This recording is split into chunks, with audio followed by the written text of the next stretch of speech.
This podcast is brought to you in part by the support of the AMTV Patreons. Thank you.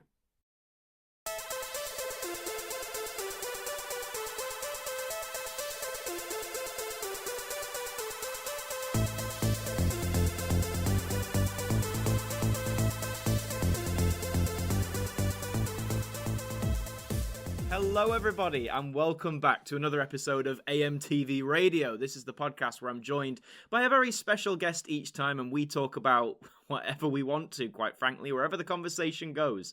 And today I am joined by a writer who for nearly 2 decades now has been contributing several stories to the wide sphere of science fiction and with the Doctor Who universe in particular. Introducing Joe Lidster. How are we doing, Joe? Hi, yeah, not bad, thank you. You know, another day in lockdown. Another day in lockdown. A joy. year now, amazingly, at the time of recording. Who'd have thunk it? Who'd have thunk it? Yeah, we say with gritted teeth and wide eyes. Yeah. So, as I said, probably some of the listeners, viewers out there might be familiar with your name and your work, but for maybe those one or two who maybe aren't as familiar, just tell us a bit about yourself and the kind of work that you do. So I'm a writer. I these days mostly do kids TV and fringe theatre and some audio stuff. But I started off doing Big Finish was my first professional. So Big Finish, you did a Doctor Who audios. So I started with them, and then I moved into spin-off websites for Doctor Who with James Goss, and then I moved into bridging books. Yeah. So Sting of the Zygons and things, and then I got a job on Torchwood, and I wrote an episode of Torchwood, then wrote some episodes of Sarah Jane Adventures, and yeah, that's I haven't done anything particularly Doctor Who related since then, but yeah. So I mean, they got me my job, yeah. Yeah, I mean, as you've already said, you've managed to do quite a lot over the scope of things, like a lot of different related projects, and I want to try and like cover as many as possibly can without it being 5 hours, which is mainly me because I babble for England. So, I want to start at the very beginning. Like you said, you started with Big Finish, and I believe your first release was The Rapture. Yes, it was. Yeah, all the way back in, 2002, which is that what it was? Yeah, I think so. Which of course is nearly 20 years, which is crazy. But I mean, for anyone who isn't familiar with this story, I just want to say I love this because it's two of my favorite things. It's Doctor Who and trance/Eurodance music combined, essentially. So what gave you the idea for The Rapture then? Was it something you had brewing for a long time, or was it? Just tell us a bit about how it came on. I had been to university, didn't know how to get a job, wanted to make TV, it was at that point, I wasn't even 100% certain it was writing I was into, but kind of was enjoying it, but wasn't sure, and had no idea what to do, and I knew about Big Finish. I think I'd heard one of them, but I wasn't really buying them or anything. Yeah. I'd heard one of them, and I just thought, I've got this idea constantly, because I was clubbing every night, basically. I was out every night. I was not living a healthy lifestyle. And I was big into my trance music, and still am big into my trance music. I don't go clubbing so much anymore, but big into my trance music. And at the same time, was sort of realised I had depression.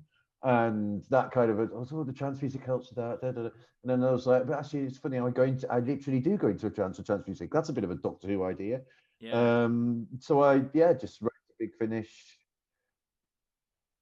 totally unprofessionally, whatever. Just wrote them a story and just went. I think I wrote like a couple of pages on each episode, just going this, and then this happens, and then this could happen. I think they did have an open submissions thing then.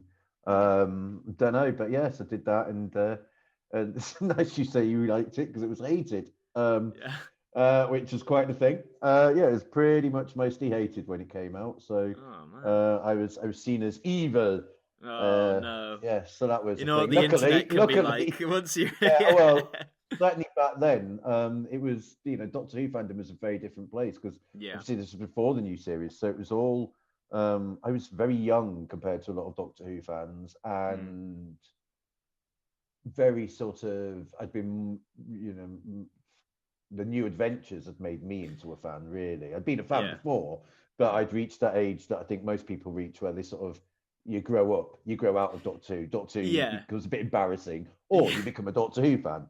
And the new adventures came out, and I loved them. I imagine they're probably quite ropey, but they really, I liked them at the time. And so my idea of Doctor Who didn't really fit in with what I think a lot of people liked at the time, which was quite traditional, old series style Doctor Who. And the Rapture's rubbish. The last episode is awful.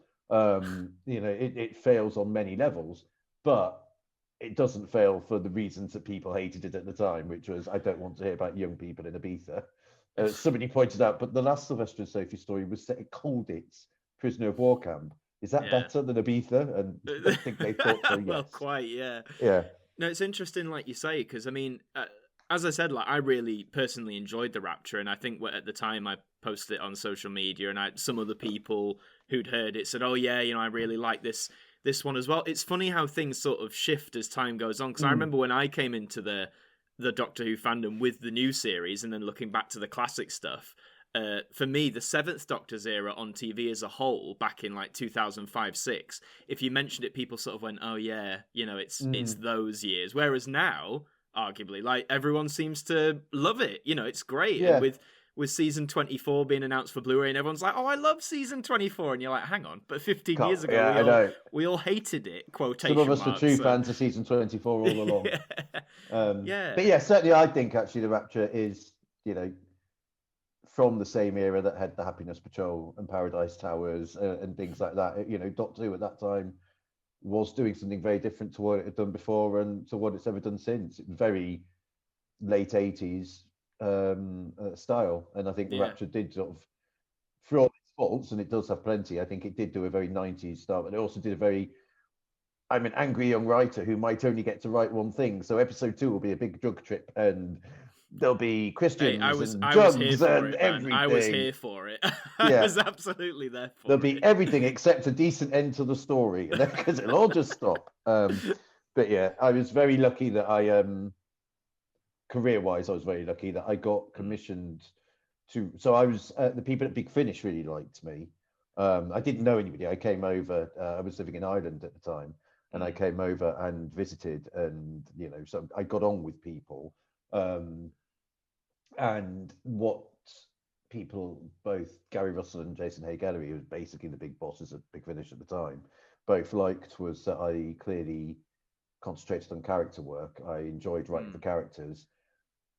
So I was very lucky that before The Rapture came out, I was commissioned to write another Doctor Who story and was put in touch with the boss of the Tomorrow People Sapphire and Steel ranges. And was, I think, commissioned by them, or certainly was in the process of pitching to them or so. So I was very lucky that I got commissioned to write Master, my second Doctor Who story, before The Rapture came out. Because I think if it had been after The Rapture came out, I suspect, well, I'm very, much as they liked me, they would have been quite sensible to turn around and go, all right, well, we gave Joe Lidster a go. That was nice. And that would have been probably the end of my writing career. So very lucky. Yeah. No, it's very lucky. I mean, you mentioned Master, and surprise, this won't keep happening, I promise. But yeah, so, this is part of the, I guess people refer to it as now like the Villains trilogy, because there was a release called Omega, and then Davros, and you have Master. So, as you said, you got commissioned to write it. Was this more Big Finish said, we want you to do a Seventh Doctor Master story, or were they just like, go for it? Like So I think The Rapture had been recorded, and I was back in Ireland, and I remember actually. I've got a terrible memory, so I'm useless at things like these interviews. But I do actually remember very clearly being sat at a particular desk in the office I worked in, and I got an email from Gary Russell, and they were doing this Villains trilogy, and they were doing the Master story was to be written by, I think, just Cav and Scott. It might be Mark writing Cav Scott, because they did a lot of stuff together, but for some reason, rings a bell, it was just Cav. But I might be wrong. And they'd got this idea of the Master having lost his memory and being on an alien planet. And they were busy with, presumably, Project Lazarus. Was that around that time? I don't know. Yeah, I think one it was of the project then, stories. Yeah. They were busy with that. Would I do this master idea? And I was like, yeah, because I think what they wanted to be character led. It's quite tricky because the master, especially the old series master, doesn't really have a character. He's brilliant. He's very entertaining, but he doesn't really have. He's not got a big purpose or anything. Yeah, he's more I'm evil and also quite charming. Yeah, exactly. That's pretty. Yeah, that's it. Evil and charming. And so I had to sort of go, well, what did he do? And I thought, well, he always kills people. Like even the Terror of the Autons. There's a bit in the episode 4 of the Terror of the Autons where he just pushes some guy off some stairs for no reason. Poor scientist ain't going home that night. And it's horrible. And then the doctor at the end says, oh, I can't wait to see him again. And I'm like, think about Mrs. Farrell. She's lost her husband and kids. That's what the master does. He kills people. And so I thought I went down. So I did a lot of research in. I've always been sort of interested in serial killers and did a lot of research basically into Jeffrey Dahmer. I read a couple of books about Jeffrey Dahmer and how you become killers. How people become serial killers and stuff. It's in the days before Netflix and serial and stuff like that. And so I was very lucky. And where I was very lucky was that I think it's a much better script. I think I'd got better as a writer, but also it was much more the sort of thing that Doctor Who fans at that time, the older Doctor Who fans, before new people came on board, were into. It was much more serious. It was older people, posh people in an old house, a bit of a haunted house story. Doctor Who fans like that sort of thing. So I was very lucky. And then, it sort of snowballed from there, really. No, absolutely. And I agree with you what you say about like Master as a release and with the Rapture and with a lot of the writing you do does, as you say, focus more on the character. Because whilst I love some of the earliest Big Finish adventures, from the late 90s, early 2000s, I think, obviously they're of their time, but I think some of them don't have as much, as you said, as much character as some of yours. And when I look at Big Finish now, it's almost like the reverse. They've had loads of stories are character driven, which is fantastic. And I think no more so. Last time I'm going to do this, I promise. With these two, the Gathering and the Reaping, or in reverse. There's me on the cover. There's me on the Gathering. Yeah, that's a picture of me really hungover on the Gathering. Lee Binding phoned me up one morning and said, "Oh, I've worked out the cover, but I need a boy or a man's face because it's a character from the Reaping who's been killed off, but presumably they'd have to pay the actor from the Reaping because he's not in the Gathering. They'd have to pay him to do the Gathering." So I said, well, actually, it's quite lucky. I'm really, really hungover at the moment. So I just took a photo of me looking really good. I don't think there's any artwork on that. It's just my face stuck in a side. It's just your face. Hey, little cameo. Why not? Yeah. But, these two stories, I guess, as you say, are intertwined in a way, and they came out one after the other. 88687, of course, reference to the story for anyone who's listened. But mainly in the first one, The Reaping, which is the Sixth Doctor and Perry. I mean, for anyone who's seen the TV stories, they're a great duo, but poor Perry, bless her, doesn't get that much chance to, as a character, say on TV, to develop all that much. Whereas, in this one, she's gone back home. There's grief, there's loss, and I'm listening to it and thinking, this is what I would have I guess a lot of us would have loved to have seen on the telly. And I know it was a different time and all that, but what I liked was, I think through your words and your writing, you sort of gave Perry some major development that I think she needed as a character. Cool. Was that something you sort of had in mind from the offset, or were you just thinking this is just like a real characteristic thing a lot of us would do? I suppose from a Doctor Who fanboy kind of mind, I've always felt there was a real tragedy, no matter what her ending is, in that Perry doesn't go home. Because Planet of Fire gives Perry a family. We know she's got a family. So her mum and Howard still sitting around in Lanzarote going, where's Perry gone? Because I think pretty much everyone else, pretty much most of the series companions, they either go home or they've got no home to go to or whatever. I think most of them pretty much. I mean, Mel, God knows what goes on with Mel. she ran off. She comes Glitz, up, she goes off with Glitz, But other than that, I think most of them tend to. Tegan goes home, Turner goes home. You work backwards. Adric doesn't go home, sadly, and this has not got a home to go to. Romana goes. So Perry she very explicitly has this family life in the Planet of Fire, and then she doesn't go home. And obviously there's a behind the scenes reason why her and the Doctor get on so much better in Child of Time Lord. They've made an effort, and Colin and Nicola have really pushed for it. But yeah, so as a writer, it was like Gary Russell, I remember, just asked me to write, said, I want a Colin Baker and Cyberman story. And I said, well, could I write for Perry? I said, because they're the first team I don't remember any stories, but I remember them being on screen. Okay. I remember them. By that point, had I worked with Nicola on Dark Shadows? I can't remember. I think I knew Nicola. Maybe I didn't. Maybe that's when I first met her. But I think Nicola's an amazing actress. I think she's one of the best original series companion actors who gets very little to do on screen.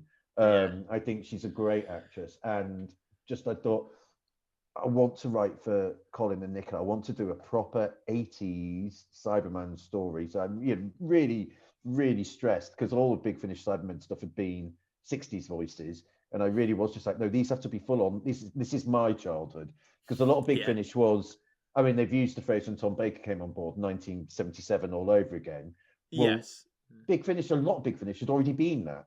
So even the Sylvester and Colin stories were kind of much more in the style of, because most of the writers and the producers were John Pertwee, Tom Baker fans. They were from that period.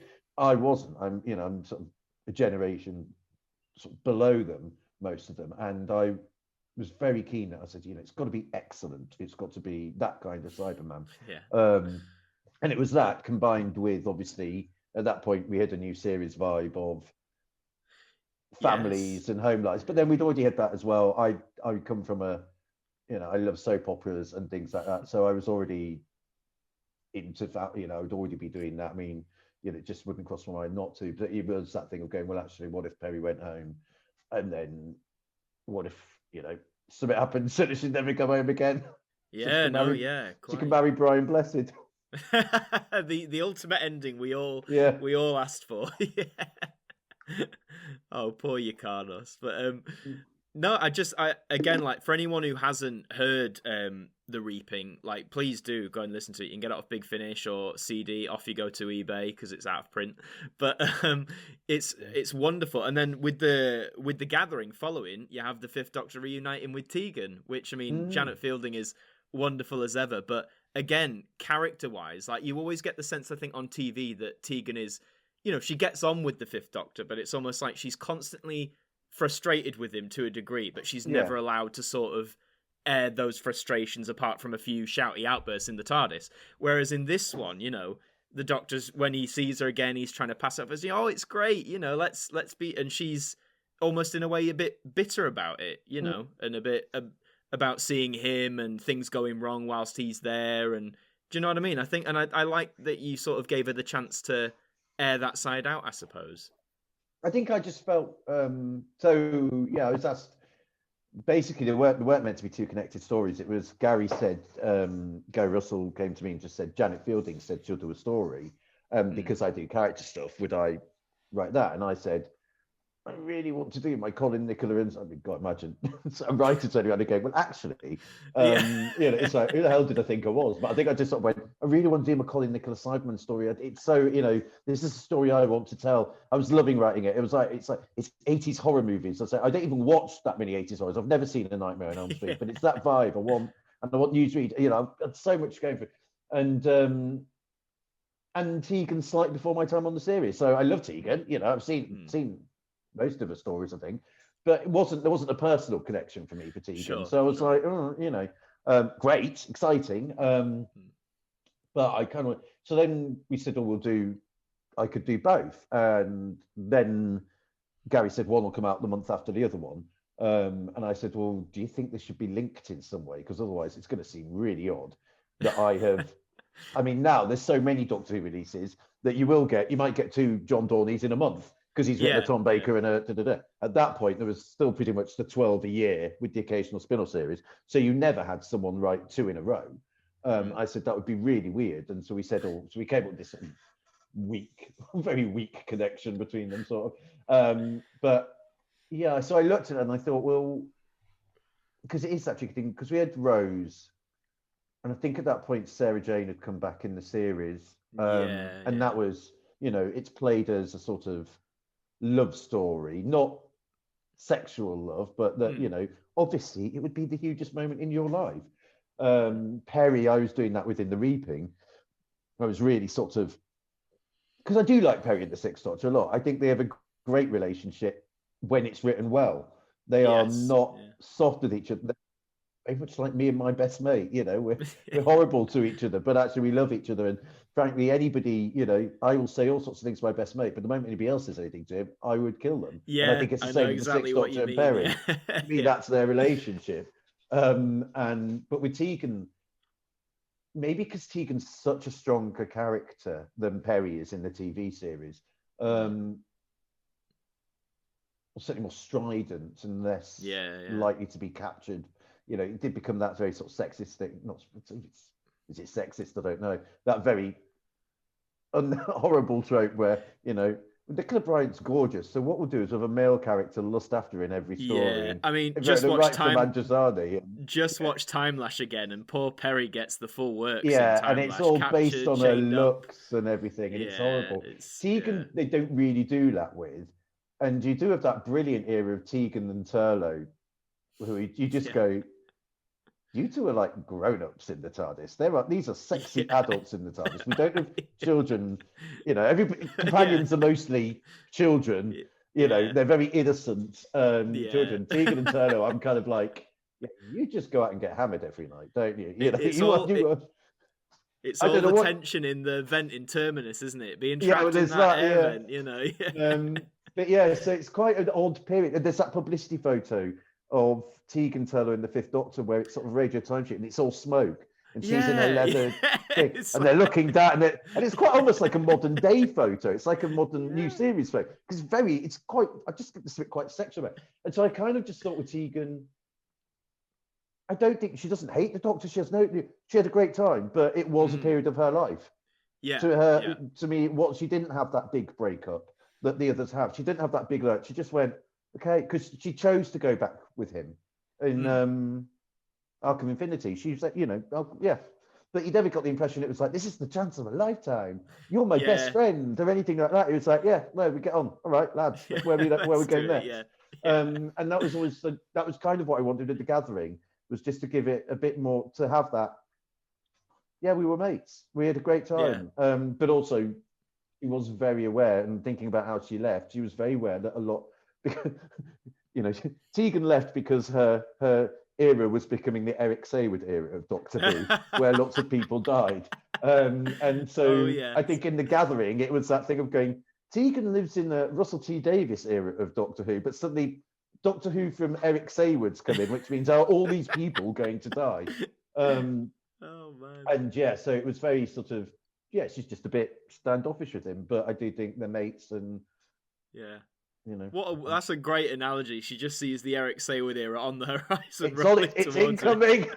Wait a minute, like, I'm going to be lusted after in every story, and everybody's going to die.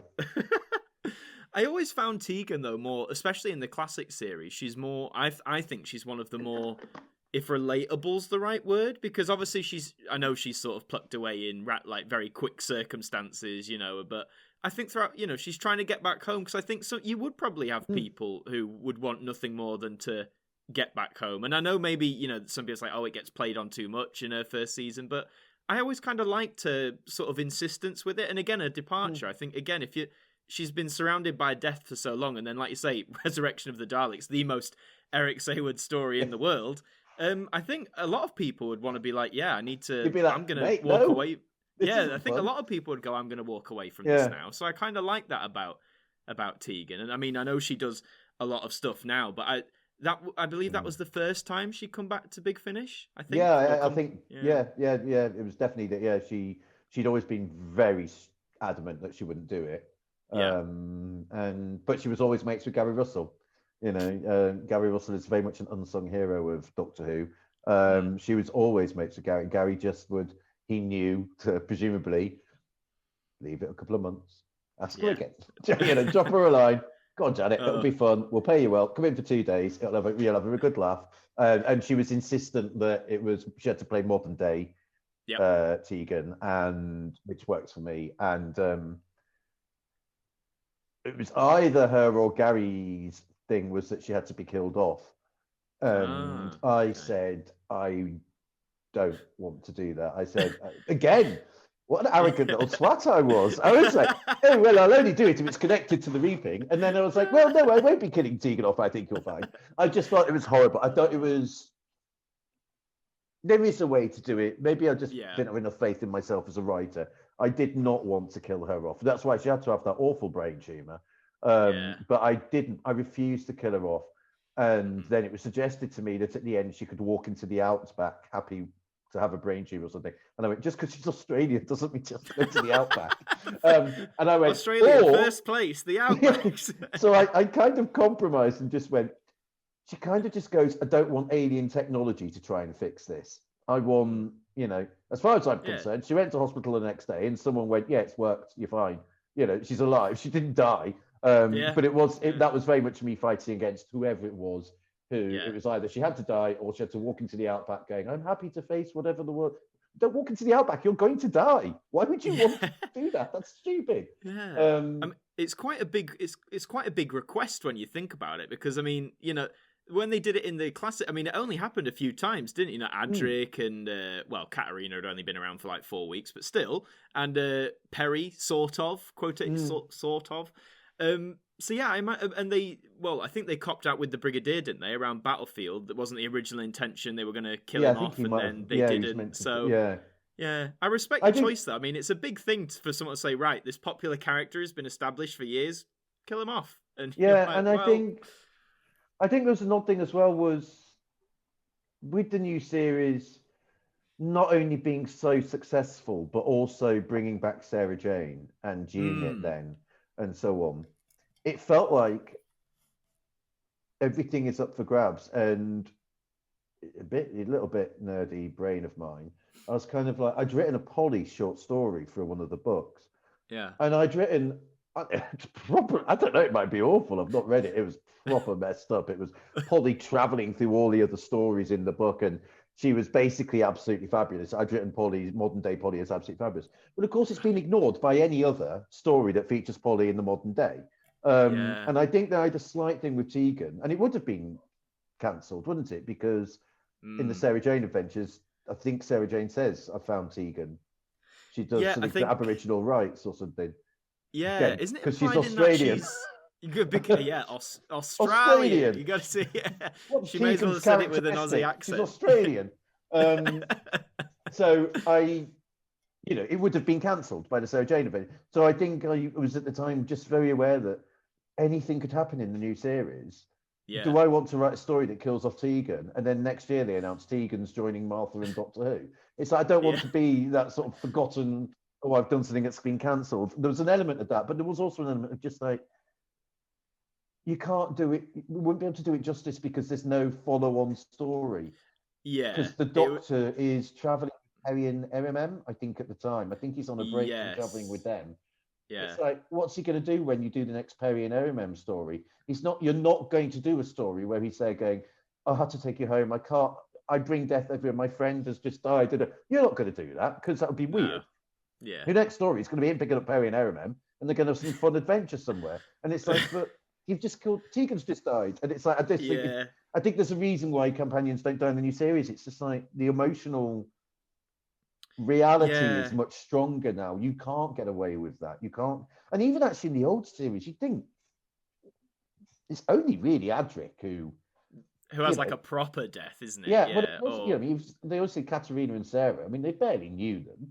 They were guest stars. You get over it. But and Perry is Doctor Who's devastated, but then has to do his trial, and then finds out they're okay. She's okay. So really, there is only really Adric, and that is really badly handled. But what were you going to do in that period? You weren't going to do. Yeah, you weren't going to do a story where he goes back to like Alzarius and finds his family and says, "I'm so sorry, your boy's gone." Yeah, and they weren't going to go and sit on the Eye of Orion and cry about it. So Doctor Who just says, "Let's go watch some cricket," or every. And it's awful. I mean, you're just not going to do that. I just think, even though it's been 20 years or whatever since he's seen Tegan, you're not going to do a mourning story for her. And I just thought, I just felt it did just feel a bit mean-spirited because people were excited about the return of Tegan.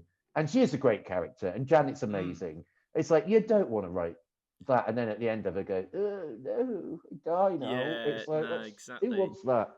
Yeah. Do you think then, as you say, like writers, not just for audio, but I guess in any medium, like I think when people start writing things like this, like dramas, I think sometimes people think writing the idea of a character dying is quite like a a simple thing for effect, whereas like you're like you say, you've got to think about sort of if it's like a long running thing like this, like the after consequences and the status of what's going on, and does the death fit with the rest of the story, or does it just come out? It's all these little things you've got to think about, I guess, rather than just this character's going to die. I think it's quite tricky because I think I had two major influences. One was big influence to me was a friend of mine died. She had the same birthday as me, and she died not long after university, car accident. Horrible thing. But it really impacted on me because I'd known death before, but someone my age had died. And around the same time, Buffy the Vampire Slayer was becoming a thing. And Buffy the Vampire Slayer, I found a very odd show because everybody, the main character, because it's so emotional. It's so, the big thing about Buffy was, it's like, look at it's female led, but also look at these strong, interesting characters with proper relationships and stuff. They're not just, she's not just a pretty girl dressed in leather kicking vampires.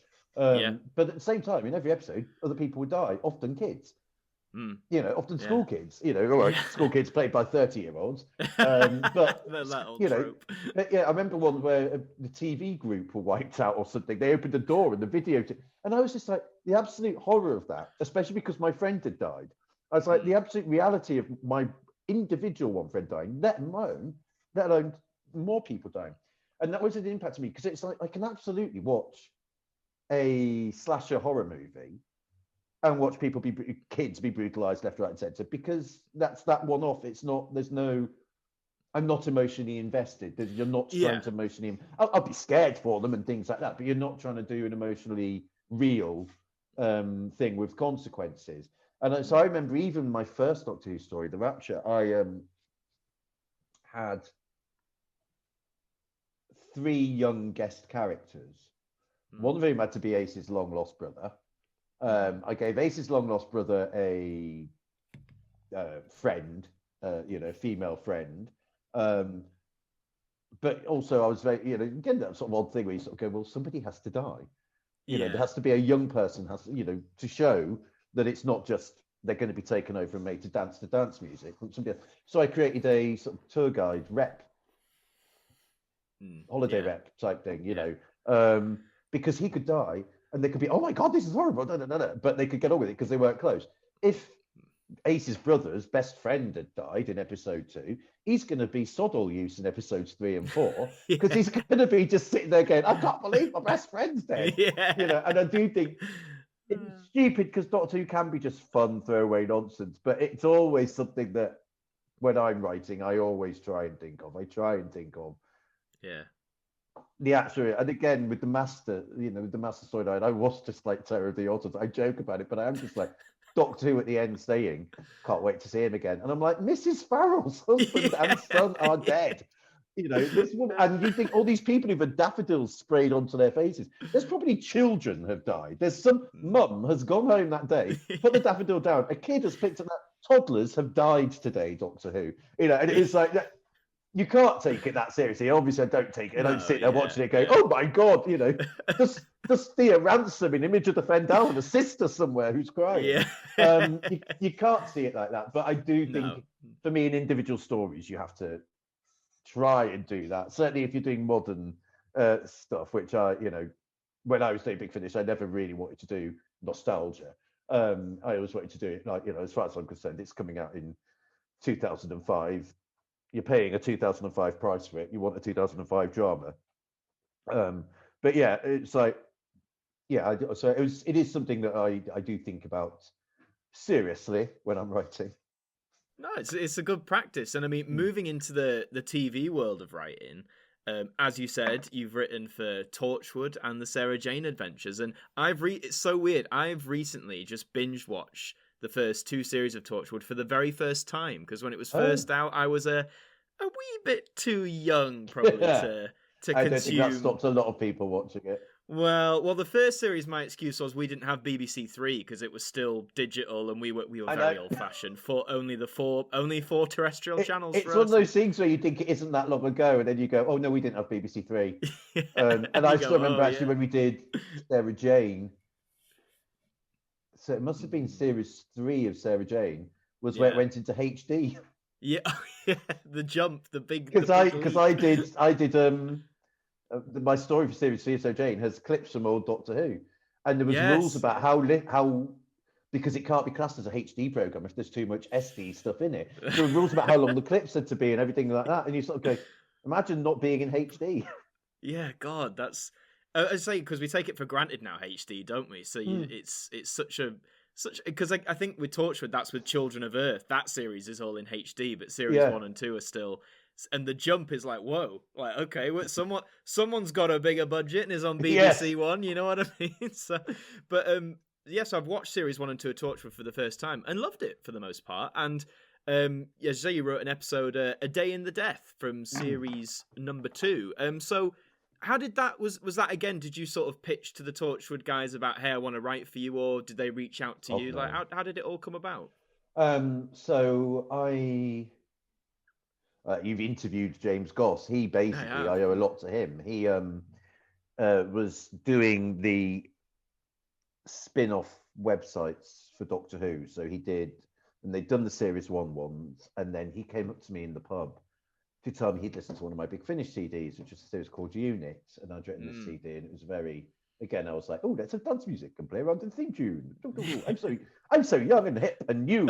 And James came up to me in the pub and said, "Really like? I listened to it last night. I really liked it." And I sort of knew who he was. That Mm. we kind of knew who each other were. We wouldn't call us necessarily friends or anything. Yeah. I mean, we are now, but certainly at that time, I don't think we were. And then he just said, that, and I just drunkenly turned to him and went, "Well, give me a job on your websites then." And he went, "Well, that's why I came to talk to you because we want a writer for the series 2 websites." And I was like, "I think you should talk to me tomorrow when I'm sober. This is very exciting."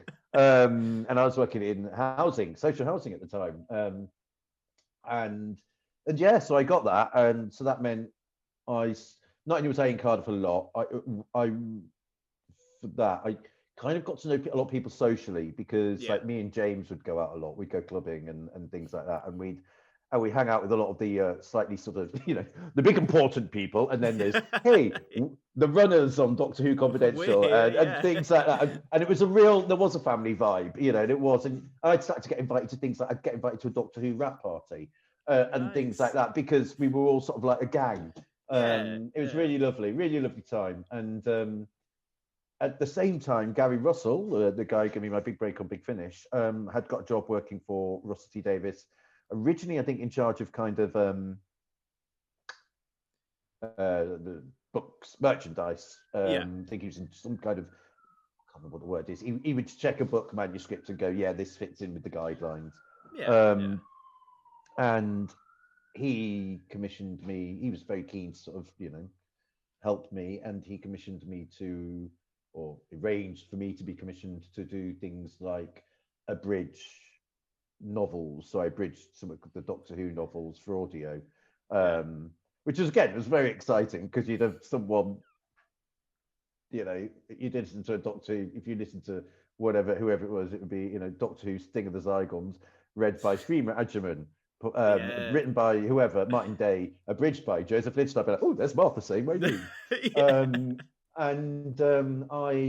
Yeah. So Gary got me to do that, and see, that's when he got me to do the 3 Torchwood novels. And what he did was he got the 3 writers and me to do a tour of the Torchwood sets before they started filming series. I think before they started filming Okay. series 1. So he got to go to Gwen's flat and things like that. It was very exciting. And the hub, obviously. So I was kind of known there. And then Russell T Davies said to Gary as they were going to series 2 of Torchwood, "Are there any writers from Big Finish you think could be given a break on Torchwood? Anyone who hasn't done TV or whatever, who would be a good fit?" And Gary very nicely said me. And so, yeah, I got called in to see Russell and Julie, had a meeting with them, and they were, I mean, just amazing. I think I'd maybe seen them in corridors and stuff before. And the thing Russell said was, "What did I think of Torchwood Series 1?" and Torchwood Series 1 had been very divided amongst Doctor Who fans. Yes. The opinion had been divided. Yeah. I don't want a sex gas monster, and it's like that's literally the point of the show. People still talk about the sex gas monster. And it's like the two things about it is, number one, it's in the first episode going, this isn't for a 50-year-old Doctor Who fan. This is for a BBC Three audience. It's the whole point of it. It's not for the original series Doctor Who fan. You might like it, but you're not the target audience. And secondly, the whole point of the sex gas monster is when 2/3 of the way through the episode, and there's been lots of sniggering and everything, and he came as he went, or whatever Owen said, Gwen turns around and goes, this girl has a life.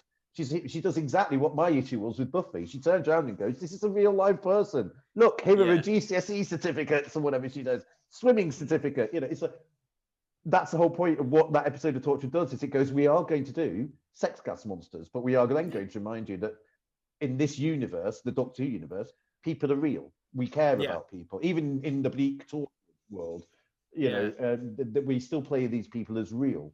And no, that's what I admire about it, because I remember, sorry, just diverge a minute. I remember going into Cyberwoman for the first time. Now that one, built up in fan circles. Everyone's like, oh yeah, it's Cyberwoman, that one. And like, but besides the costume, which is an interesting choice.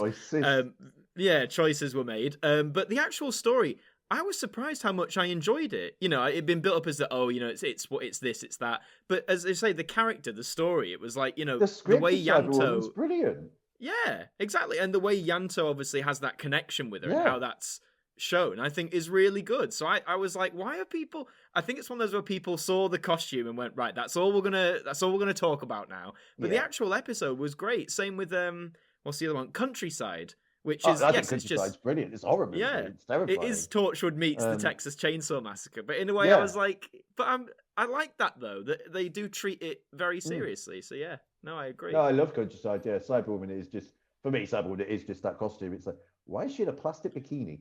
Yeah, it was. It doesn't even look metal. It looks plastic. The Cybermen are metal. Choices were made very, very clearly.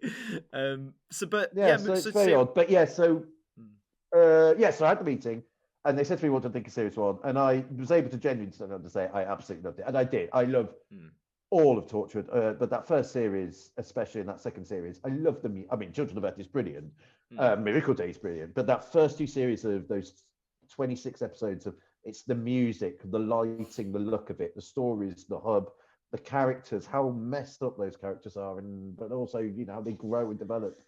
So by series 2, they're sort of actually much nicer people, much more grown up. I love all that, and I just loved it. And I said the only one I didn't like was in series 1 was Small Worlds, because I said to me it didn't fit the rest of the series. It was very sunny gardens. The CGI maybe didn't work quite as well in daylight as it could have done. And I said, and I felt it was odd because at the end everybody was pissed off with Captain Jack, and I was like, you haven't been in the story. You've all just turned up in the hub to this barbecue. This barbecue's gone horribly wrong. You've all turned up at the hub. He's handed over a little gun, and you've all gone, "Oh, we hate you." I'm like, "Where were you? You haven't been here dealing with it. What's going on? Yeah. Why have you suddenly got a beanie bonnet?" So I think because I was again, maybe because I was just a bit young and gobby, I'm very bad at being concise. I just babble. I think because of that, I think Russell liked me. He liked the fact that I was clearly, genuinely not bullshitting him. I wasn't going, I loved Torchwood. Yes, I really enjoyed the music on the scene. It was just, I just went, oh God, I love it. The music. I said, but I really don't like Small Worlds. Why was that? I think because I was able to be honest and say there was one episode I didn't like. And it wasn't, I think, it wasn't me going, well, Cyberwoman, eh? Because I genuinely like Cyberwoman. It's just the costume. It was, so I think because of that got me a job, and basically I was commissioned to write an over-commissioned script. So they commissioned 15 scripts, but only 13 will be made. And it's all a blur, but there were meetings. It was very exciting time. And Yanto was dying. It was all about Yanto dying. He was going to be shot by Jim from Neighbours. And then there would be 2 other episodes. And I worked quite a lot with Matt Jones, who did the episode before mine. But So I can't remember whether there was another end of trilogy episode or whether it was just going to be the 2 episodes at first. I've got a feeling maybe it was just the 2, because you could wrap it up at the end of is it Dead Man Walking, the one before mine? Yeah, You I could think wrap so, it yeah. there. You could end it there and just go, yeah, fine. Let's have another story with Martha, then off she trots. Yeah. But they liked where mine went, and especially when it changed to Owen, I think. Mm. When they changed their mind and said, let's make it Owen, I think that really did a big favour for me, because Yanto, I love Yanto, it's going to sound like I don't. Yanto being dead ain't going to make that much difference to him. Yeah. He's not Yeah. going to lose his sex life with Captain Jack, and he won't be able to drink coffee, That's which he true. likes. But Yeah. what's he going to be? A bit quiet and deadpan about it. Yeah. He's had his big, huge story, whereas Owen is shagging around, goes clubbing, drinks, smokes, Full shebang. yeah, loves everything. You take all that away from him, suddenly what you have is depression, which, oh, wait a minute, what's this writer got, that can draw on? And so I think it was I was very lucky. And yeah, it's all a blur, but I do remember the night I found out it wasn't an overcommission, was Gary Russell had a party. I think it was a flat warming party. I think he'd moved flats in Cardiff, and 42 was on. So although it was this big flat warming party full of people from the world of Doctor Who Confidential and Doctor Who and things like that, and everybody was drinking and all this stuff, we did all stop to watch 42. And it'd been quite exciting, because 42 hadn't been on the previous week because of Eurovision, and I'd written a story. So it was all connected. So yeah, there'd been this story written I'd been commissioned to write, where Doctor Who and Martha don't go to a Eurovision, or they'll go and watch Eurovision, or they get, I can't remember what it is, I'll have to look it up. They have some little adventure that went on, and then it was like, they did the 2. Oh no, I did, no, because that was from Martha's MySpace blog. That was Martha, the Doctor went to, what I did for 42 was I wrote a prologue to it. So I think it was the first woman who gets killed in 42. I wrote the pre-titles of the pre-titles, and that being Doctor Who that week. And then so we watched 42, and I remember, I think it was like Gillian Seaborn, who was the producer of Confidential and Torchwood behind the scenes thing, and I think she said something like, oh, well, I guess I'll be interviewing you at some point. She said something like that, and I think Helen Rayner was there, and I think she said something, and somebody else said something, and I just remember just thinking, they're acting like my episode's going to get made when it's not. It's an overcommission. Sure. So I went up to Gary Russell, just went up to him and just said, Gillen's just said this weird thing. Such and such a person said this weird. And Gary said, well, I didn't want to freak you out, but yeah, it was decided a while back it's going to be made. At which point I absolutely freaked out and had to be taken out of the party and sat down, because it was like, I'm writing television and I'm writing for my favorite TV show. So yeah, crazy times, but very good. Mad. That's insane. What a great way to get into it, though. I'd freak out. I think it's always that thing. It's always that thing where I do a talk at university or so, and somebody will go, so can you give us tips on how did you get into writing for television? How did you get in? And you're like, well, okay, give me half an hour while I tell you about how I wrote some audios, and then did this, and then wrote a spin-off thing, and then did this, and then wrote this, and then did this, and then at a party found out that actually I was writing something that was being made for television. I mean, hey, as they say, life works in mysterious ways sometimes, right? So who would have thunk it? But I mean, from Torchwood then, as again you said, you've written 3 stories for the Sarah Jane Adventures, which of course is a completely different demographic, a completely different style and tone. So, well, how did that come about? And what was it like sort of going from writing Torchwood, a very adult drama, to essentially, I know it was for all ages, but a more child-oriented show? It kind of really wasn't that different. So basically, Russell asked me to do it, which was obviously amazing. Russell said, we want someone to do a character-led story about Clyde's dad coming back. Would I do that? And I was like, maybe. I've done my telly now. I've done an episode of telly. Maybe I won't do anymore. I was like, yes, please. Yeah. But I don't think it was that different. It was. I mean, actually, I think that first Sarah Jane story has got a much darker ending than my Torchwood. My Torchwood has, big gay pink light fills up the sky in Cardiff, and everybody goes, "Oh yeah, maybe things aren't that bad. Try again tomorrow." My Sarah Jane ends with Clyde realizing his dad's useless and is never not going to be useless. Yeah. So it's better off he's not in his life. I mean, it's quite a dark ending. But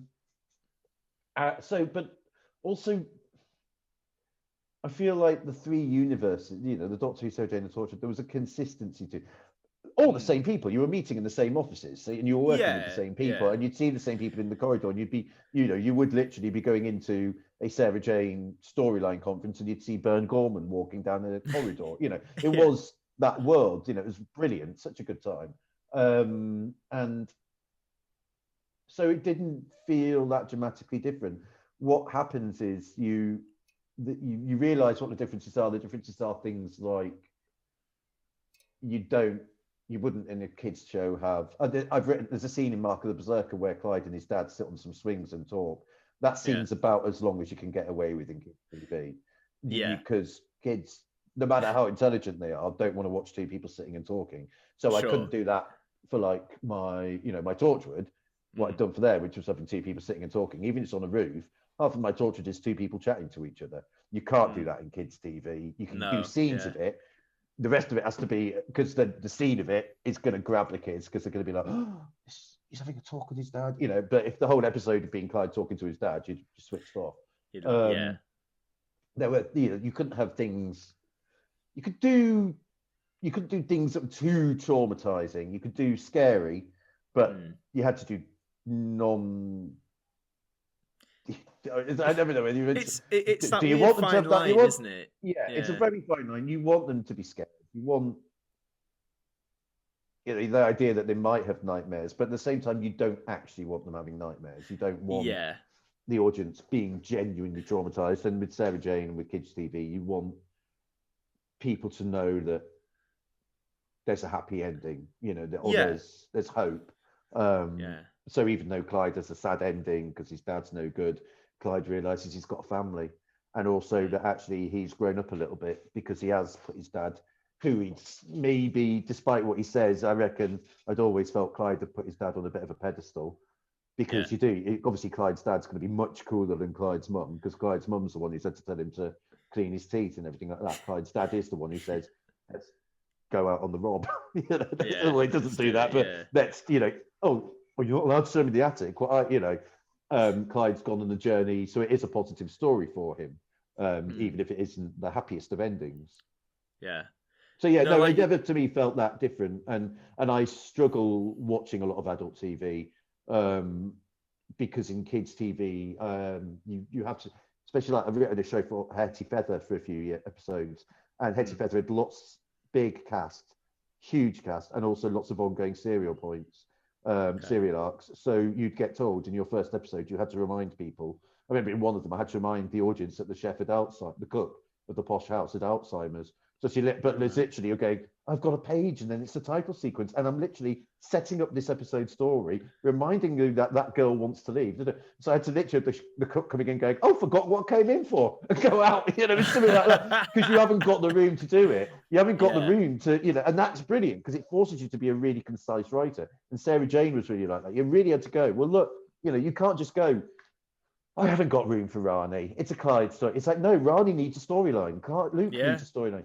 And I watch some adult TV, and it will be someone sitting looking out of a window for 10 minutes. I'll be like, what are you doing? Why are they talking? Why is this so moody and slow and long shots and boring? And it's like, just get on with it. So yeah, I do love kids TV for that. But I don't think there's much of a difference. That's fair. I think brain-wise, there's no difference. I think sometimes kids TV often tells like those, like you say, more serious topics sometimes in a better way than adult TV. I mean, a recent example I can think of is, they revived Tracy Beaker for 3 episodes. Yes. I think it was My Mum, Tracy Beaker, I think. And that was, I mean, having been a fan of the original series when it was on, I tuned in. First time I've watched some on CBC in ages, but again, it dealt with I was surprised how it dealt with some very, there's stuff about cheating on people and, loyalty and betrayal and being homeless, being poor, things that get, I think, sometimes touched in kids' drama. Like, oh, it's like this, it's the overtone. But this one sort of really delved into it in a very, not overbearing, but in a very sort of mature and respectful way, I suppose. And Yeah. I think I was watching it thinking, my God, like this is better than some of the stuff I've seen on 9 o'clock on whatever. I think it is, So, yeah. I mean, I feel very guilty because I haven't seen it because Tracy Beaker was slightly after my time. Sure. But I have just written an episode of The Dumping Ground, which is very Hey, exciting. nice. But Tracy Beaker's slightly after my time. But the writer of that is Emma Reeves, who's one of my best mates. I mean, literally. Oh, wow. During the pandemic, like last night, we're both there knocking back wine, playing a stupid computer game together. No way. And I haven't watched. She was my boss on The Demon Headmaster, and on a show called Eve. So she's an amazing writer, an amazing person. And I haven't watched it yet. It's sitting on my iPlayer, and I'm just like, it's because there's so much new podcasts come in and things like that. And I'm like, I'll listen to Toby Haydock's new podcast, and then I'll watch Tracy Beaker. But then I've also got work to do, and it's like, so I never get around to. And I just feel very bad. And she knows that I will watch it, but she also knows Tracy Beaker just is slightly after my. I'm aware of Tracy Beaker. I'm obviously aware of it, and I'm actually friends with Nisha Nair, who was in Tracy Beaker. We became mates because she did a Torchwood audio of mine, and yeah, but it's just that thing of going, and all my mates watched it because our little gang that we've sort of been a sort of support bubble for each other during this last year of hell. There's sort of 10, 15, 10 of us. Who would tend to be, at 9 o'clock, someone will message WhatsApp the group going, anyone want to play Among Us? And you're like, yes, good call. But fine, right, we'll do Among Us. But a lot of our friends are probably nearer your age than mine. And so they all were desperate to watch it. And they all went, oh my God, it's so good, Emma, it's so good. And I'm like, I'll watch it at some point. I mean, it's just, I've already said, I mean, Emma, if you're listening, it was brilliant. It was so good. Oh, I'll tell her. Oh, please do. Emma is a brilliant writer because I would say she's, to me, up there with Russell T Davies.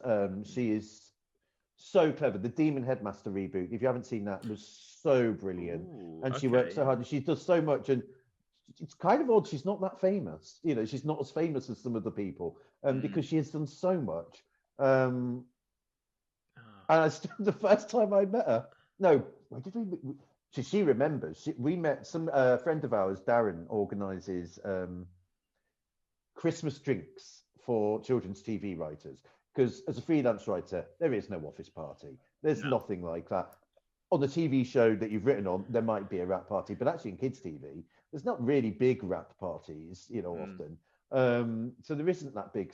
So he organises every year. Obviously, we couldn't do it last year. It was just awful.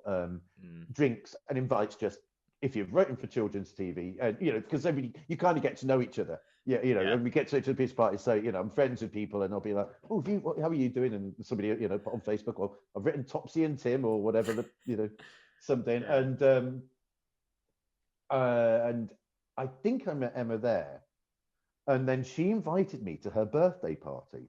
Okay. And I went, and it was her and her friends. And I've missed the pub so much. I miss parties. Me too, mate. Me and you both. My brain has not coped with that shit. But there's nothing I find more terrifying than going to a thing by myself where I don't know anyone. Yeah. Because I know that I am just going to stand there and be like, I don't know what to say, I don't know what to say. And then I'll have a drink, and then I'll have 2 drinks, and I'll have 3 drinks, and I'll be saying too much. So I hate it. So I was dreading it. But she'd invited me, and I'd met her, and we got on well.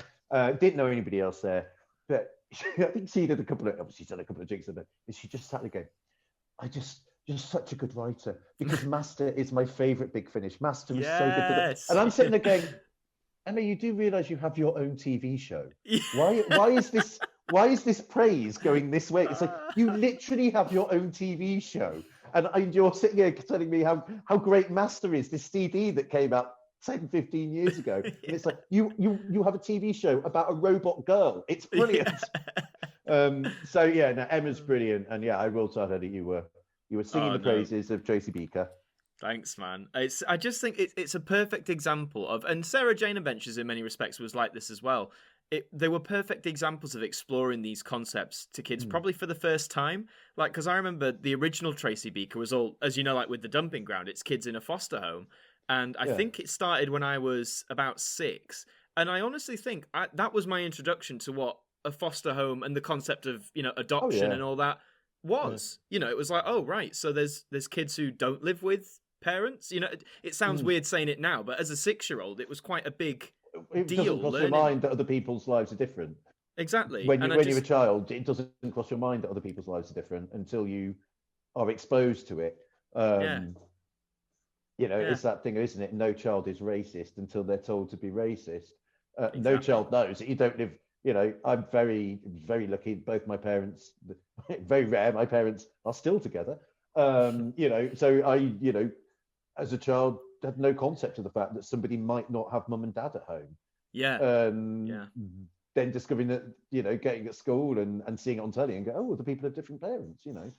Absolutely. It's I just think kids TV often, and I'd say you write for kids TV a lot these days, but do you think even now in 2021 it's still, I don't know what the word is, like overlooked or derided by some people in the space, or do you think it's got a lot more respect now than it did maybe 10, 15 years ago? I think individual shows have different amounts of respect. It's so important, and they just makes there's so I've been so lucky on the shows I've worked on that for the most part they've been made with, it's such an overused phrase, but made with such heart. They're made with by people. We will absolutely mock each other in storyline meetings. We are vile people. We are vile human beings. In Hetty Feather, a child they killed off a child character. That meeting discussing how that character might die was one of the funniest things I've ever experienced in my life, because we were all cancerable people then.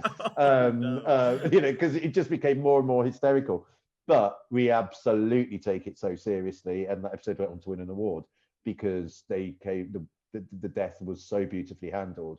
But it is genuinely made with such heart, and you will. When I've got into arguments in meetings, it's because I've gone, but 3 years ago that character wouldn't have said this line. Why are they saying it now? You know, it's like because you care about the character, you care so much about it, and I do think it's a shame sometimes it doesn't get the praise that you know, Line of Duty it gets, you know, obviously, you know, that kind of thing. It's like with Hetty Feather, it was always like, why isn't this on Sunday evening? This is family television. Sarah Jane Adventures, you know, why isn't this shown after Doctor Who? You know, it's like, it's not kids TV. Well, it is kids TV, it's brilliant kids TV, but it's the best kids TV, like the best kids book. You know, I love the Narnia series. I could read the Narnia series now. I'm not sitting there. It's not like reading, you know, Peter and Jane go get the ball. It's reading good, well-written stories, you know. Absolutely. And I think, like you say, you can tell the heart's gone in it with shows like Sarah Jane and like some of the shows you mentioned, Tracy Beaker, all the rest, because it's these shows that as kids you sort of watch and might inspire people like me, myself, like when I'm not doing YouTube-based stuff, I'm an actor, you know, well, we've been hit in the past year, but, you know, still trying, still getting out there. But, you know, it shows like Doctor Who, Sarah Jane Adventures, Tracy Beaker, that as a kid not only made me want to act, but also told me stories that have stuck, stories that I remember even all these years later. And people go, oh, what, you remember a kids program? But then I bet you it's like if you get them to watch it and they go, oh right, okay, I remember that. Yeah, it's that exact same thing. I think it's even like with Doctor Who now. I remember being at uni and I was at a drama school in Liverpool, and we had some Americans on our course who I was living with, and they were aware of Doctor Who, but they'd never watched it. So I said, right, let's watch from the new series. Let's watch from series 1 onwards. And the amount of times they'd either be like in tears or overjoyed, and they were like, I thought this was just a dumb little sci-fi show, and I was like, it's so good, So it's all about perceptions, I guess, isn't it? Like you say with kids TV, some people still view it as, oh, it's kids TV, therefore it shouldn't be taken that seriously, which is a bit of a warped concept in my opinion. But you know, that's that, I guess. But yeah. But in terms of writing going forward then, Joe, I have to ask, because I am curious, if you were offered, say, like right now or in the near future, like, hey, Joe, we want you to come and write an episode of Doctor Who, would you do it? You got an episode ready to go, or? I'd do it, and I sometimes think I'd redo the Rapture. Like, absolutely redo it. I'd use the basic concept of it, because I actually think the concept of it is valid. I think it's a nice idea. Apparently, it was done in the Tomorrow People in the 70s. I remember that being a complaint at the time. And I was like, that was before I was born. How am I supposed to know this? Cut him some slack, man. Like, Yeah. But I think the concept of using music to control people, of putting the natural trance, especially trance music, but any music can do, that you go into this other world. And I think there is something that could be done with that. And also Ibiza is a beautiful place with a lot of history to it, which is something I was keen to do in the Rapture. It isn't just what you see on, well, you don't see that, it's been a while since but on like Ibiza Uncovered or anything. It's not just, there is that obviously, but then there is this beautiful history and mystical world, mystical side to it that I think actually could work quite nicely as a Doctor Who story on TV. I'm and it would also let's remake the Rapture. Let's do it. I love the idea that they remade Spare Parts and Human Nature. Are they the two that they've redone? So like Human Nature, was pretty much redone. Human Nature, and they kind of did Spare Parts. Yeah. And I love the idea that we've remade the greatest of the New Adventures, one of the greatest of the Big Finish, and also that one that always comes in your bottom 10. Oh, no, it's my top 10. So there's a great thread on Gallifrey Base at the moment. Which I sadly still read. I don't engage with it at all, but I do read it. And there is now the main range is coming to an end. What are the worst stories? And I'm like, come on then, let's have a look. There we go. Oh, that's such a shame because, like I said, I mean, just because, like, yes, I'm a massive Who fan, massive dance music fan, but it's just I think the concept is what I liked, and the character work are the stronger things about it. And you could absolutely do it for TV these days. You could do it, and I have to say, I mean, I joke about it, and it was devastating at the time because this is my first writing, and also I loved it. I thought it was brilliant. That second episode, I mean, I've not heard it in probably nearly 20 years, but that second episode, I think it was brilliant as far as I can remember. And it was so hated, but I think it did me a lot of favors because, especially at that time, and I think you probably still could now, you being a creative in the world of Doctor Who, especially at the time, you become a little bit famous. You are invited to be a guest at a convention. But I used to go back to my job in car finance in Dublin with photos of me signing autographs, going, "Look what I was doing! What the hell is this?" And they'd all be like, "Don't be a twat, get on with work." You become a bit of a big fish in a very small pond, as it was. It certainly was then, and still is to a certain extent. And I'm not saying I would have done that, but I know when the Rapture came, so when the trailer was released, I was on, Outpost Gallifrey, it was called then, Gallifrey Base, is it now? I was on that. I don't think I posted much, but maybe posted a little bit. Actually, I think I did chat occasionally to people. And then this trailer comes out, and people are like, "Oh, it's this person, he's here." And I was like, "Hey." And the trailer was really popular. The trailer is one of Big Finish's best trailers. It's genuinely a brilliant trailer. I think Jim Mortimer did it. It's an astonishing trailer. And it went done really well. Rapture gets released. First post, I remember the first post was, "Oh wow, this is brilliant. We thought the trailer was great, but the story's brilliant." That kind of thing. I was getting close to replying to say thank you. Somebody else comes on going, "Oh my God, what the hell was that? This is the worst thing ever." No. I'm like, "Ooh, step back." And then other people started doing it, and there were people who liked it, but the majority opinion was, "This is awful. This is a hateful thing." So I never responded. So I never engaged with fans in any way, shape, or form. It still feels weird to engage with fans, like I'm not. But I stepped back. I didn't engage with it at all. What that meant was A, people could be more honest, and B, I just realised very quickly that a lot of the feedback wasn't in any way helpful for me. No, it was just like, "This is bad," and like that was it. Why has Ace got a long lost brother? Well, because Gary Russell wanted Ace to have a brother, but you're never going to not blame me for that. Or actually, Sophie Aldred wanted Ace to have a brother, so that's why she's got a brother. It's like, but you don't understand the fact that not all of it will be my idea, but also you are hating the fact, why would I want to listen to young people in Ibiza? You're moaning the fact that very angsty, despite the fact that the story is very much saying everybody has angst, let's get on with our lives. You know, it's a Yeah. little bit Torchwood Day and the Death, maybe not quite as good, but it is very much everything's shit, Yeah. but we have to try and live life. So there were lots of things that you go, well, I could argue this, I could go on and argue, I could say, well, it's not my fault that this isn't what but actually it doesn't say that in the script. Yeah. I remember being at one point the character of Gustavo.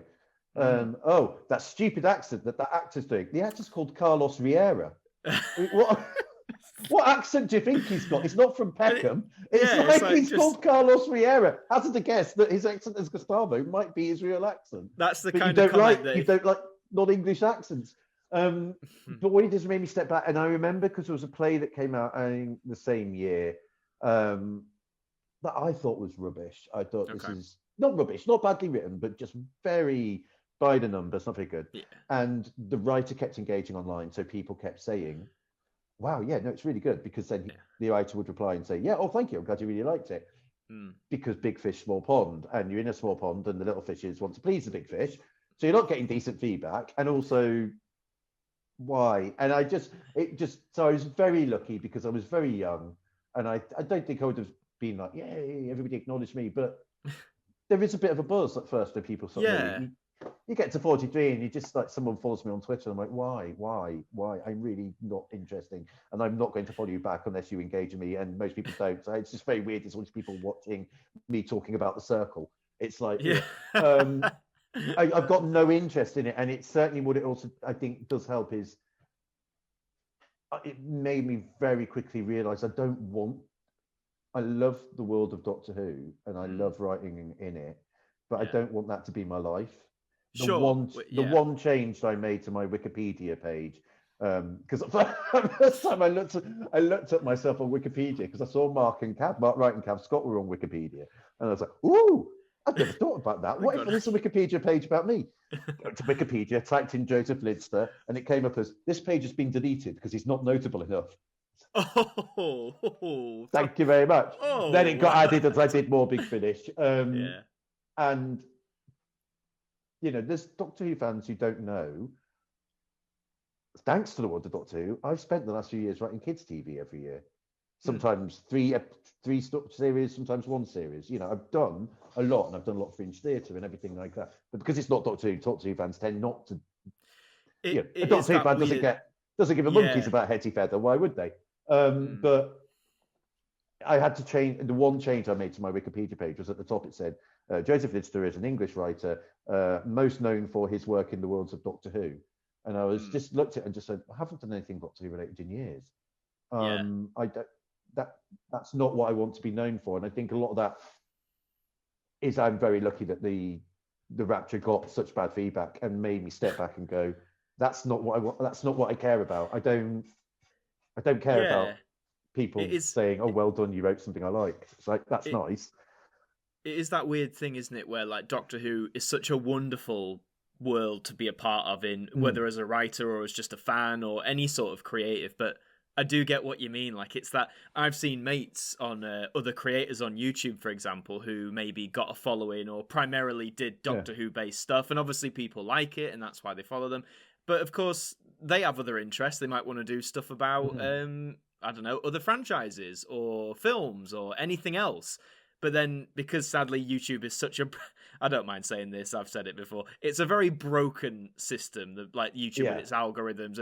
It doesn't promote creativity. If you make content fast and it gets numbers, it's like, yeah, you're cool. But if you go outside the box and do something really left field, but you're really passionate about, but it doesn't get the numbers, YouTube's like, nah, bury it, dead. It's a hard environment, but so I get what you mean by that. Like, they don't just want to be known as Doctor Who creatives. I try and do the same as well. I do a lot at the minute, but I have other passions as well.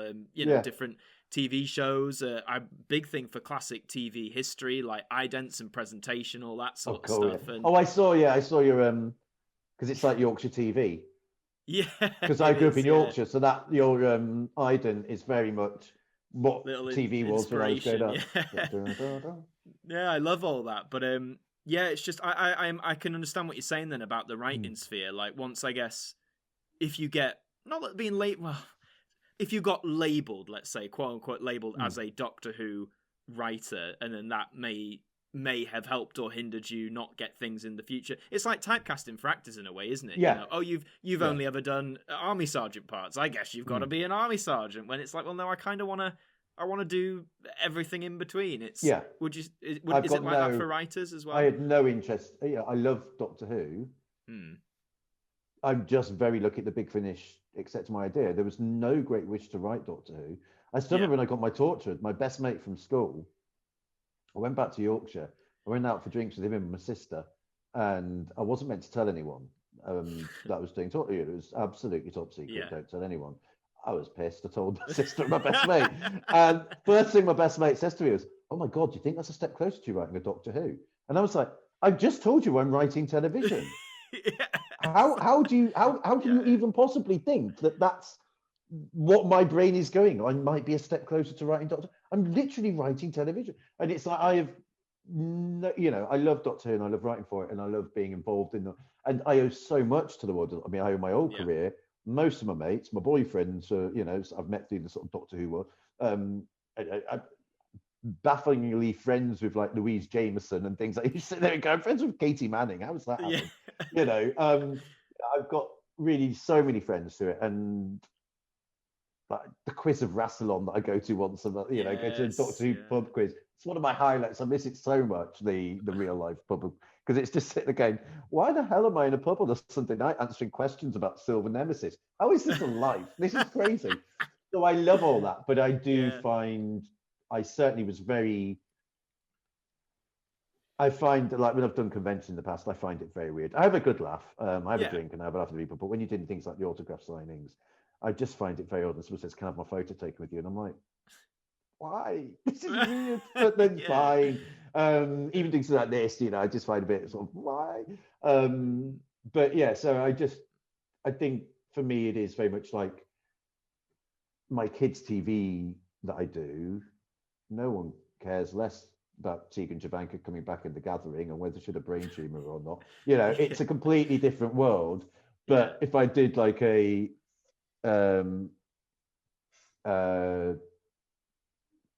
Doctor Who convention, no one's going to say to me, "Oh, those 2 episodes of Minnie in Between you wrote. Tell us about those." But they are going to say to me, "That audio you wrote 20 years ago. Now, what do you think of it, really?" And you're going to be there going, "It's 20 years ago. I don't remember." So I barely remember last week. I certainly don't remember.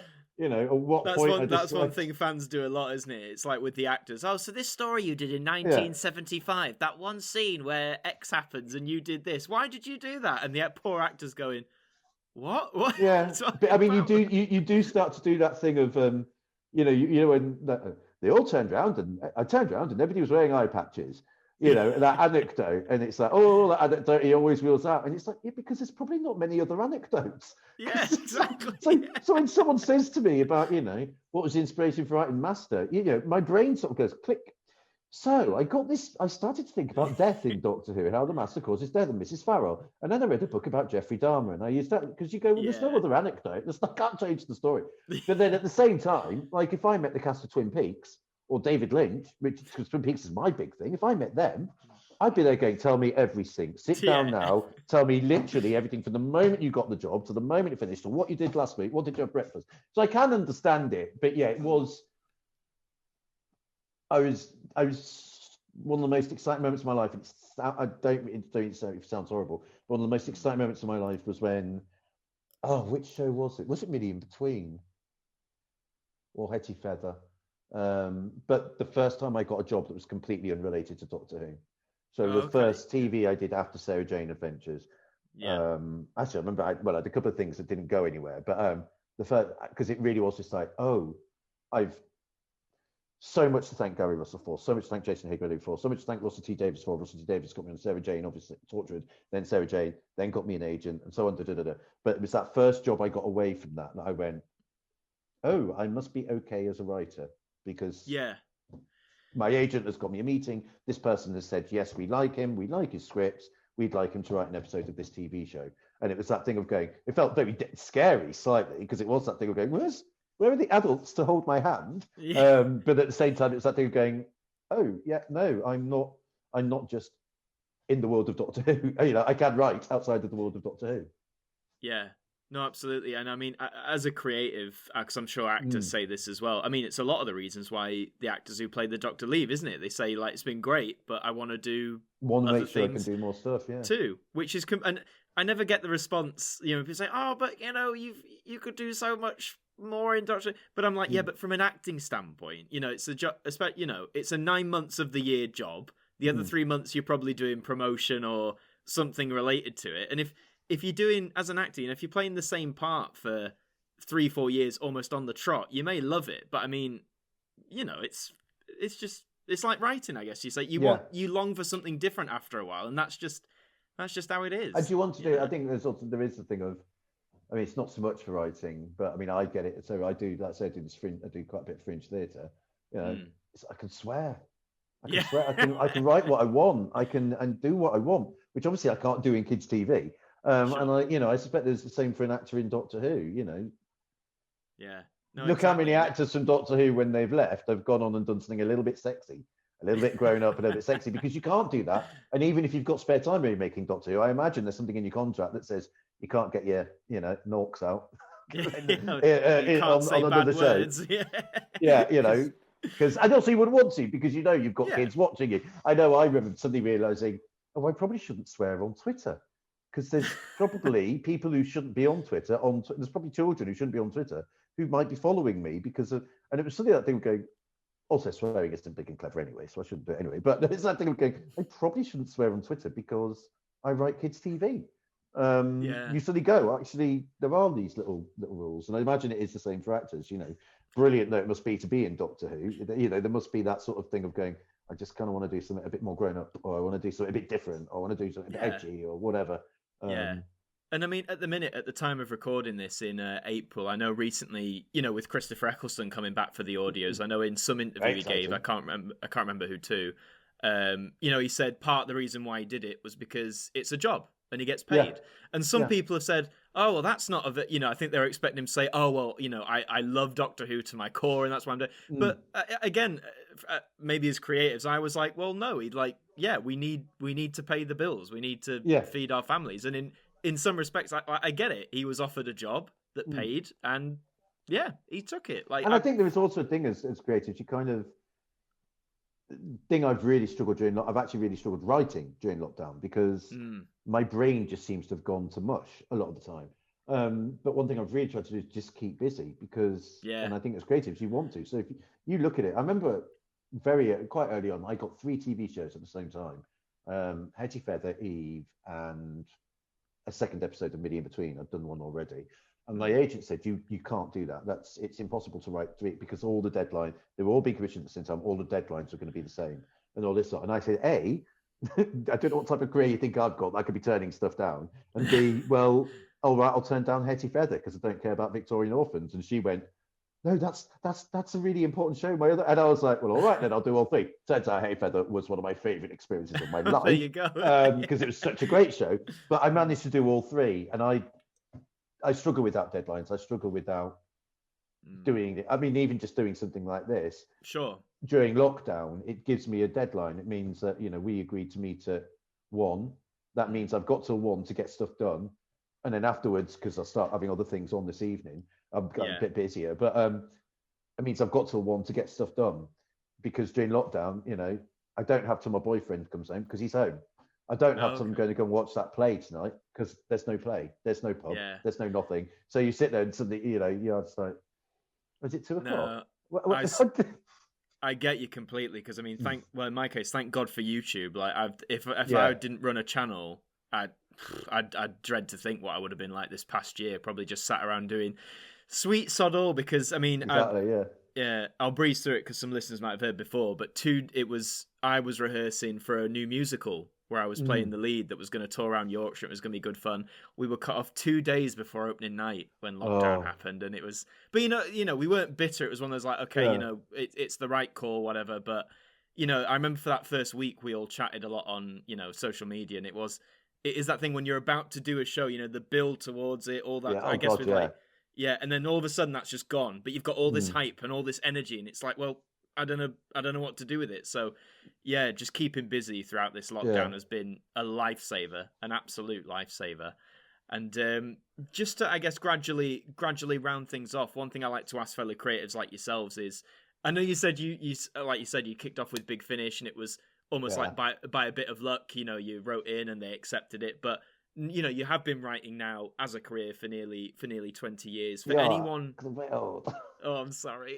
I think James said the same when I was like, James, so let's talk about the website back in the year like 2000. It's so bizarre. I don't know what it's like for James, but that period when we were working together doesn't feel.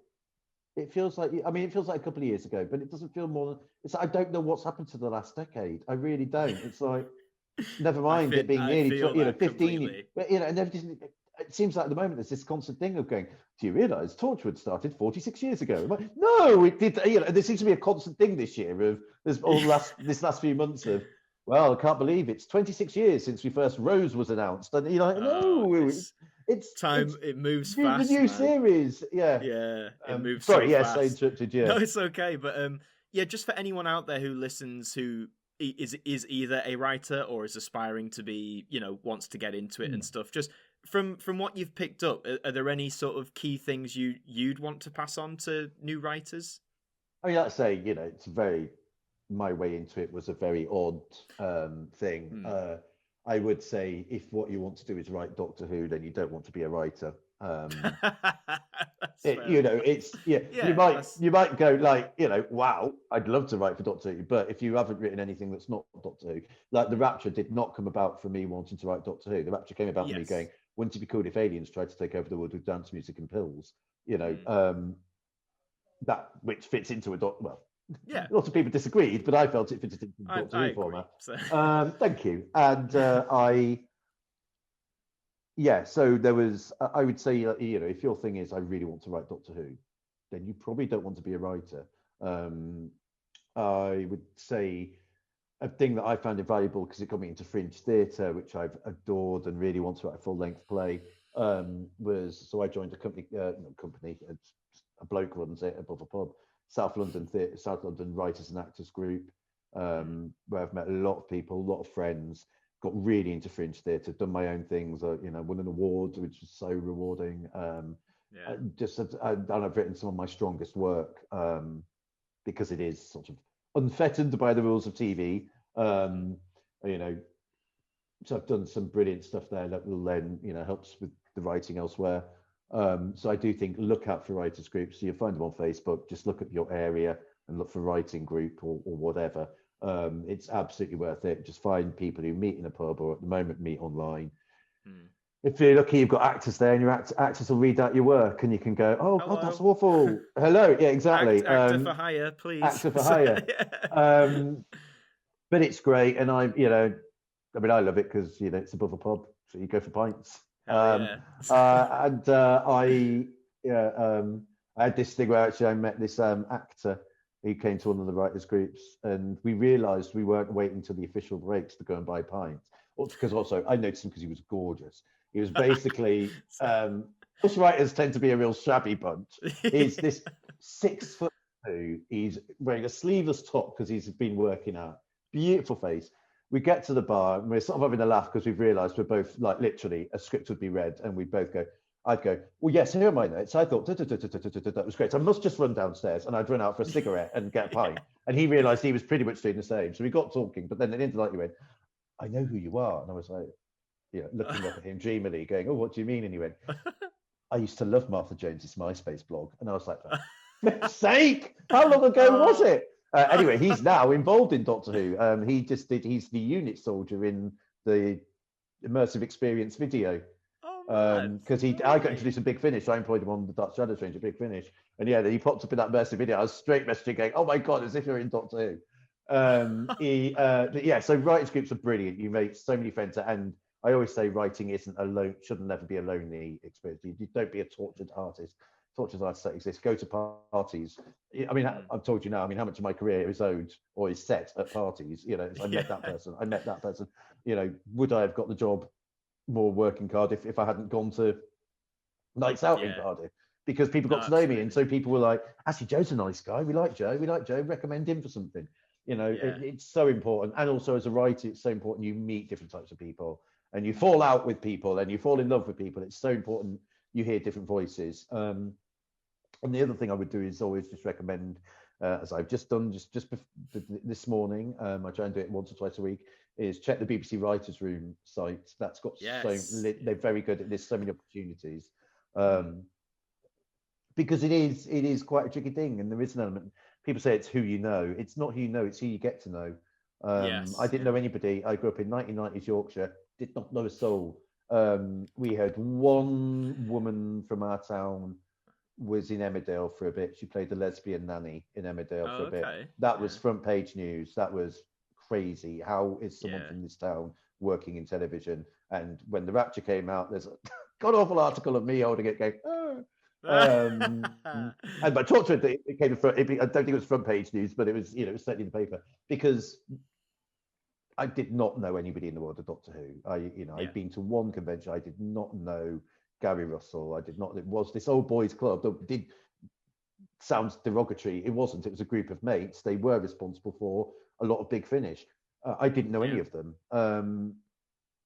So you can go from nowhere. You don't need to know people, but you have to get to know people. I do think that helps. And I think you need to get your writing out there. You need to get it read. You need to get it performed. You need to listen to feedback. You need to look at the Writers' Room website, which lists so many opportunities. There was a great one listed today for specifically looking for people from poorer socioeconomic backgrounds, which isn't something you tend to get in theatre. People in theatre, very nature of theatre, you tend to have earned a little bit more money or be from a slightly posher background because you went to the theatre when you were a kid. That was listed today, which is a great opportunity. It's just go out there, do stuff, live life, but also look at the Writers' Room and look for a writers group. Well, there you go. I mean, very wise words. Thank you for sharing them, man. Greatly That's appreciated. Right. And once more, thank you for coming on. But before we go, is there any work of yours or anything you'd like to shout out? Any social medias or anything like that? Just look at my Twitter. Follow me on Twitter. It's Joe Lidster, or one word. There's a pinned tweet. I vaguely have a YouTube channel. Many years after everyone else has one. I don't really. It's just I put stuff on there, stuff's on there that I've done. So I did 3 short films last year, very short films, as showreel stuff. I did a short film a few years ago, which is up there. The link is on my Twitter feed. Cool. Follow me on Twitter. I don't, if I get a job, I'll tweet about it. Not much, I can assure you now, there's no big Hollywood series on its way or anything at the moment. I'm just starting a new job, which is an online thing, cool. which has potentially been really exciting, and it's very exciting just to be starting something new. I can't really talk about it because I don't really know what it's going to be, but it's great. It's working with some people who I really admire. So that's very exciting. Just follow me on Twitter and I'll. And we'll eventually find out what it is. I'll eventually tweet something, like, ooh, new thing. New thing, No, that's wonderful. So all of that links I'll put your Twitter in the description. I'll also leave a link to the Writers' Room for any of you aspiring writers, because as you said, it is an essential resource and it's good that the BBC puts it out there. For this show, right, I've got to remember my links now. I need to write some. I do this every single week. Sorry, listeners. If you're watching it on YouTube, cheers. Please subscribe, leave a like, let us know what you thought in the comments section below. And if you're listening on audio only on Spotify, Google, Apple, etc., again, thank you. Go and follow us or subscribe or whatever the term is there. We've got new episodes coming out every single week and we'd love to have you there. But all that's left to be said now is, Joe, mate, thank you very much once again for coming on today. It's been really good fun. Really enjoyed it. Fantastic. And for all you watching or listening, I will see you next time.